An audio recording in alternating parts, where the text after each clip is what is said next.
Assalamualaikum warahmatullahi wabarakatuh. Kami kelompok 4 Angkatan 3 Diklat-Sar CPNS Polri Gelombang 2 akan mempresentasikan tentang implementasi pelayanan publik dalam pelaksanaan tugas sebagai ASN. Aparatur sipil negara atau yang disingkat ASN adalah pelayan publik. Hal inilah yang harus selalu diingat, dipahami, dicermati, ditanamkan, dan dilaksanakan oleh setiap individu yang mengaku dirinya seorang ASN. ASN berprofesi dengan berlandaskan prinsip komitmen, integritas moral, dan mempertanggungjawabkan tindakan dan kinerjanya sebagai pelayan publik.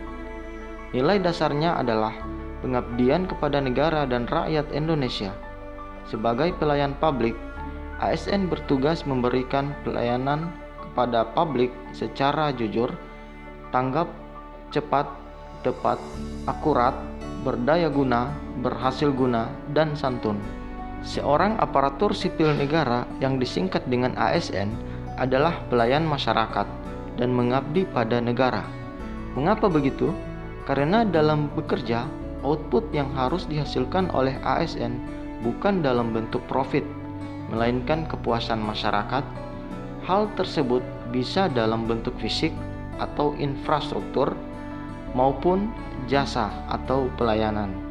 Perubahan mindset mendukung terwujudnya good governance sesuai dengan perubahan dalam program reformasi birokrasi, yaitu bekerja untuk melayani, menjadi role model yang baik, taat kepada peraturan, menjalankan pekerjaan sesuai dengan sasaran kerja pegawai atau SKP, paham teknologi, mengerti struktur organisasi, proaktif dalam setiap pekerjaan, dan menolak pemberian terkait dengan pekerjaan.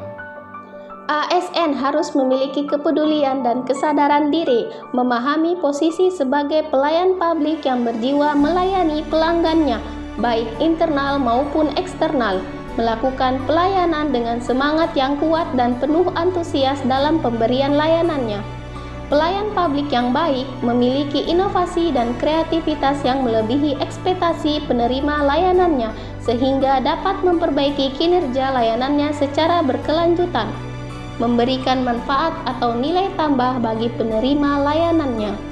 Tampil dengan perilaku yang tidak kaku dan mengesankan penerima layanannya, peduli terhadap kebutuhan penerima layanan, dan memberikan perhatian secara optimal.